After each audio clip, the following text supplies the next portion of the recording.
You're nothing but a freeloader, you're fired, get out of here now.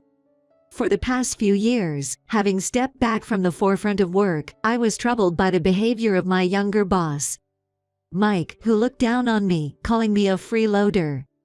What, fired? Yeah, the board members have already been informed about this incident. LOL. Just pack your stuff and leave. LOL. This can't be happening. As I was flustered by the sudden announcement of my termination, Mike whispered in my ear in a voice so low that no one else could hear. You're no longer needed in this company. LOL. I'm going to pin my mistake on you, so just quit without making a fuss. LOL. Incredibly, Mike was forcing me to resign by blaming his mistake on me. This is goodbye then. LOL. I left the company without the energy to resist.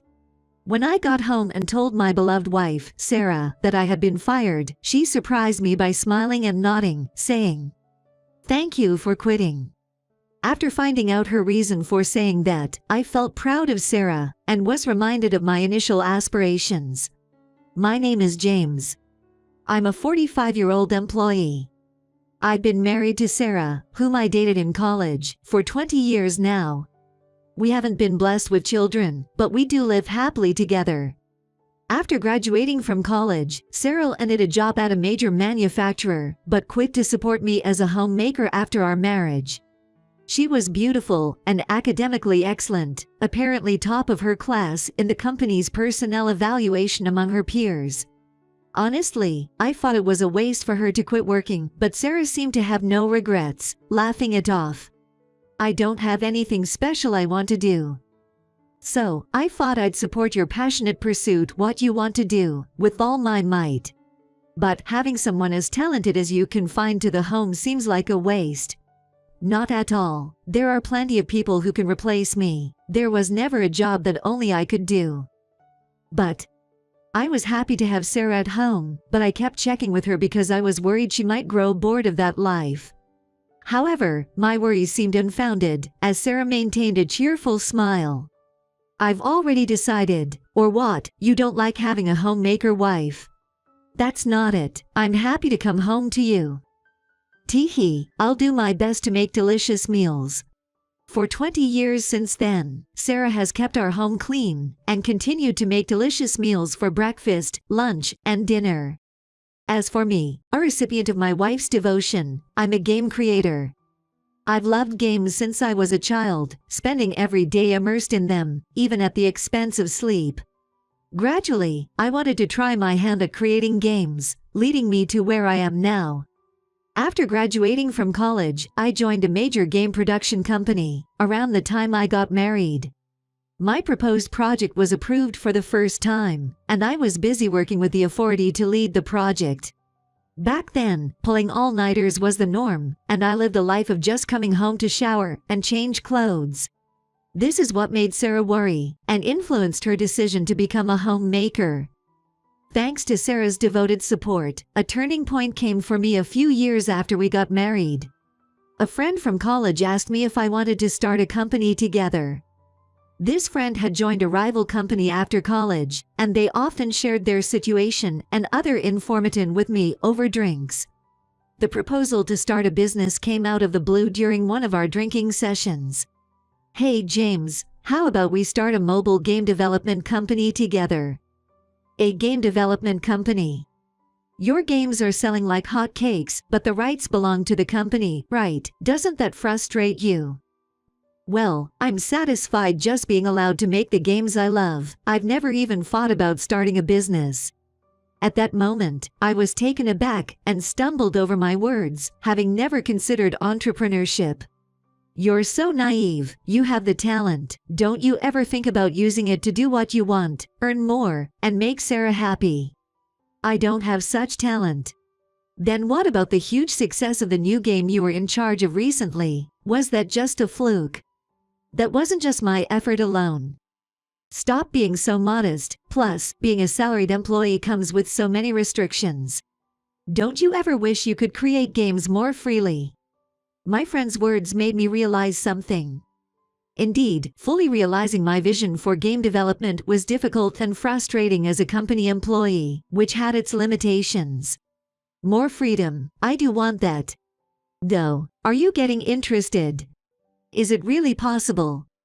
It's not about whether it's possible or not, we'll make it possible, LOL. And so, we spent the night drinking and discussing our business plan until late into the night. A year later, we both contributed $20,000 as capital and started a small company. We rented a room in a rundown apartment for our office. My friend handled sales, planning, character design, and backgrounds, while I took on scenario writing and programming, covering all aspects of game development. Over the year before quitting our jobs, we diligently created mobile game apps. And 3 months after starting our business, we began distributing them. Gradually, we gained users and successfully secured sponsors, and our company grew rapidly. Now, 15 years after starting the business, our company has grown into a well-known game development company with over 500 employees and several blockbuster titles. As the company grew, many talented young employees joined, prompting me to step back from the front line of game creation about 5 years ago. I no longer wanted to work the grueling hours of the past, but instead focus on work-life balance at my own pace. Now, without major projects, I serve as a consultant for younger employees and start writing plots whenever inspiration strikes. I go to work early and utilize the flex time system to leave by 5 p.m. That's my life now. However, someone at work is critical of my work ethic.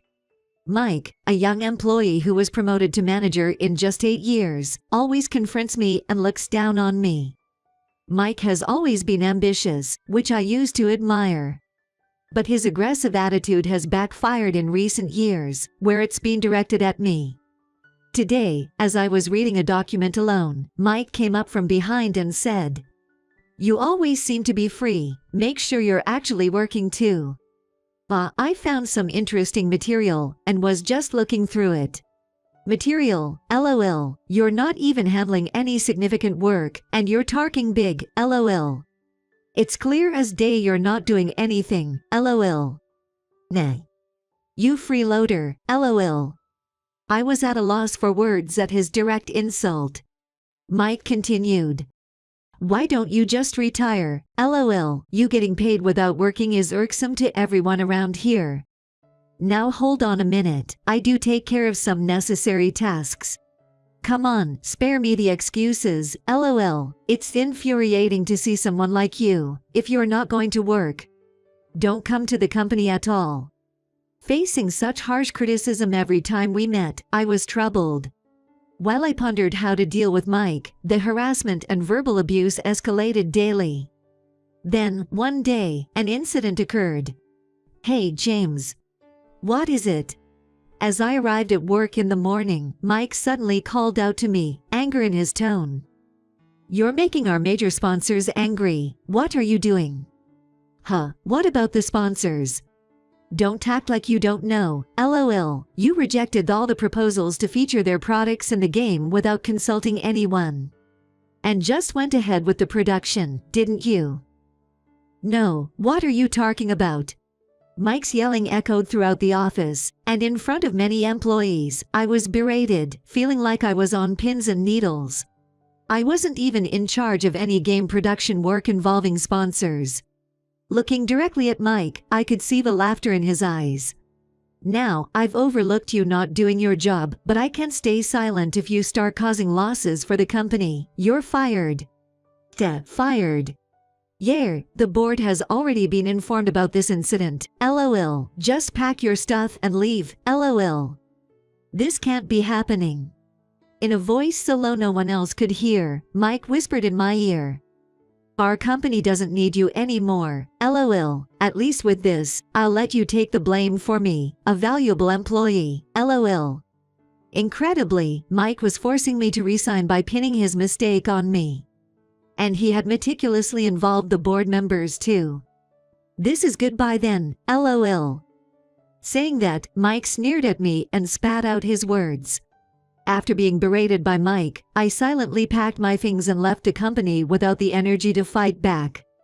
I was beyond angry, and actually, oddly calm. Mike had threatened me with termination, but I knew it wasn't so simple to just fire someone. However, I couldn't bear the thought of working with Mike any longer, and I decided it was best to leave the company. After leading a busy life as a company employee, and then becoming even busier after starting my own business, I lived selfishly doing what I loved. The result was being fired by a junior manager, which I feared might anger or bore my wife when I tell her about it. It was just past noon on a weekday. When I returned to my apartment, thinking that I had never come home at a time like this, my wife greeted me with surprise. "I'm home." "Welcome back. What happened today? You're early." "Yeah, actually." I told my wife all about the termination incident. "Really, it's embarrassing that this happened, but I'm quitting the company." My wife, listening silently until the end, nodded with a full smile, different from the angry face I had imagined. "Yes, I think it's good. Thank you for quitting." What do you mean?" "Come with me. There's somewhere I want to take you." "Together? Where to?" My wife didn't answer my question but stood up with a smile and hurried me along. She said we were going to have a delicious lunch and led me to a busy downtown area close to our home.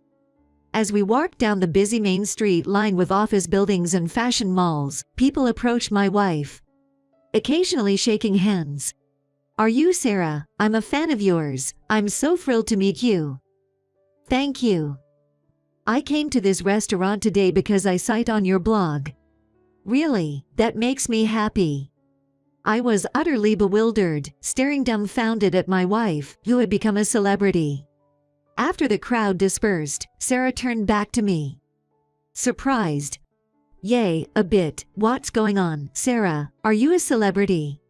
"When you were busy with work, chasing your dreams with such dedication, it made me want to do something too." "Is that so?" "Yay, so I started a blog." "A blog?" I couldn't hide my surprise at my wife's unexpected revelation. "Yes, I began sharing information about beauty, delicious restaurants, fashion, and other things I like. It got a great response, and now I'm somewhat of an influencer." Saying that, Sarah revealed the truth with a slight blush. Indeed, Sarah had always been beautiful and popular in college, but I had no idea she had become so famous through her blog that people would recognize her on the street. She told me more about it, mentioning that the blog has a large readership, which generates a significant amount in advertising revenue. "Do you despise me for keeping this a secret and doing it on my own?" "Of course not. I'm really proud of you for garnering so much attention and thriving." "Thank you. It's all thanks to you, James. Thank you for giving me the chance to change. Now that you've quit your job, I was hoping you'd support me in return." Hearing my wife say that everything was thanks to me, I was reminded of how I felt when we first started my company. 20 years ago, I was completely absorbed in game development. 15 years ago, I made a significant decision to pursue my dream of creating the games I wanted, starting a business with a friend. That passion led to a sense of accomplishment as the company grew, and we created all the games we wanted.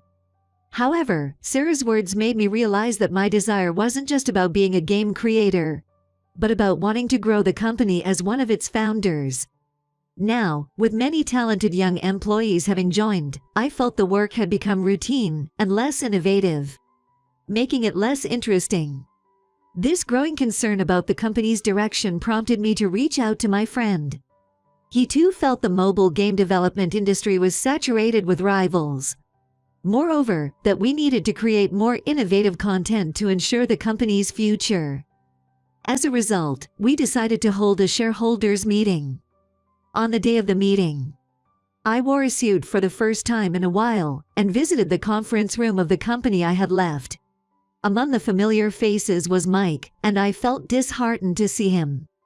Apparently, he had been buying shares and was attending the meeting. I tried to pass through the entrance without being noticed, but Mike quickly spotted me and approached with a sneering smile. Hey James, feeling lonely after getting fired, LOL. Mike, you seem as energetic as ever. My attempt to joke back only made Mike turn serious and start berating me. What does a fired employee like you want here? You better leave, LOL. It's embarrassing and pathetic to hang around with lingering attachment, LOL. No need to worry about me.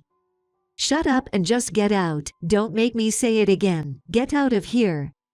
I casually dealt with Mike's persistent harassment and waited for the shareholders' meeting to begin.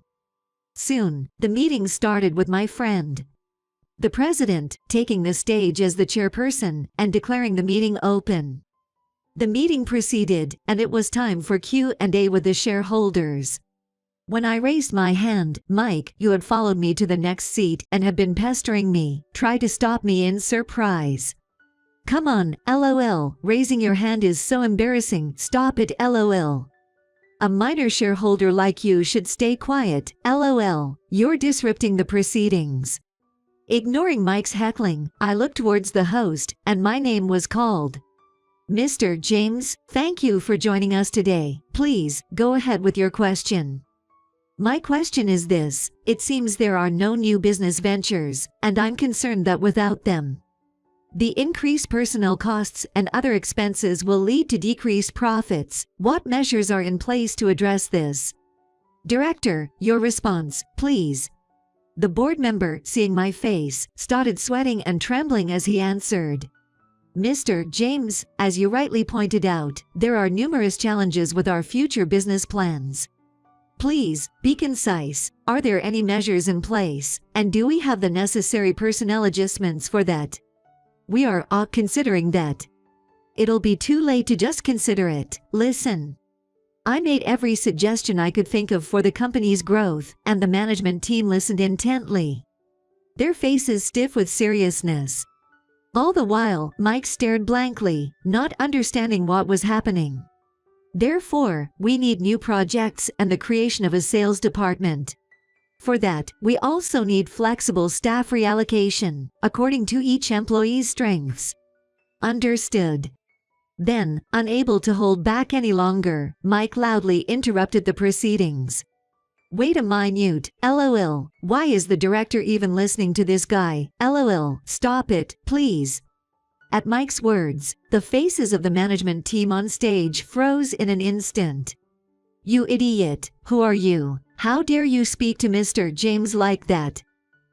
I'm Mike, I work for this company, and I'm also a shareholder, LOL. More importantly, we should be kicking out this guy right away. It's embarrassing for the company, LOL. Mike, did you say, do you not know who Mr. James is? Of course, LOL, he's the underperforming employee I fired, LOL. Don't joke around. This man is the founder of our company and holds over 50% of the shares. One word from Mr. James, and your job is gone in an instant. At the director's words, Mike's face went pale, and he began to tremble. That's a joke, right? This can't be serious. He was just a useless employee, shunted off to the window. Then, my friend, the president, who had been silently watching, spoke up angrily but calmly. It's all true. James is my friend. We both contributed equally to the capital when we founded the company. And you dare to call him such names? Faced with the president's glare, Mike started desperately trying to excuse himself, shrinking away. I didn't know. I mean, he always seemed to be doing the easy jobs and leaving on time. I had no idea he was a founder. I'm so sorry. The company exists today because of the initial game production work done solely by James, and you fired him. Ridiculous. Please, I'm begging for forgiveness. You're fired. Leave the conference room and the company immediately. This is too much. This is so unfair. And so, Mike, due to his disrespectful behavior exposed in front of the president, was immediately fired and broke down crying. Afterward, Mike was practically dragged out of the company by security guards. Despite being young and promoted early due to his ambition and dedication to his work, Mike was the type of person who would step on others to get ahead, thinking only of himself. causing friction everywhere within the company. This behavior led to smooth operations being hindered and numerous issues with business partners, prompting the company to consider actions until his appalling attitude towards me was exposed, resulting in a direct termination from the president. After Mike was gone, employees who had been intimidated by his arrogant attitude could work more freely and happily, improving the workplace environment. As for me, after being apologized to by the president and board members, I was asked to return to the company. They were unaware of Mike's attempt to fire me, thinking instead that I had left the company of my own accord. I apologized for leaving without explanation due to my feelings at the time. I also expressed my wish to work in human resources upon my return, not game development. Since starting the business, I've felt strongly that a company is made up of people, and by selecting the right personnel and placing them in the right positions, the company can grow even more. My current goal is to help the company continue to provide new value to many people and grow. That's why I find my role in recruitment so fulfilling. Since taking charge of HR, I've focused on selecting employees whose desires align with the company's vision, significantly reducing workplace conflicts. Although I sometimes get asked to help with game development, I turn down all such requests. I believe that dedicating myself fully to what I truly want to do yields better results than before. No matter how much the company grows, I plan to continue focusing on recruitment in my work, valuing people above all else.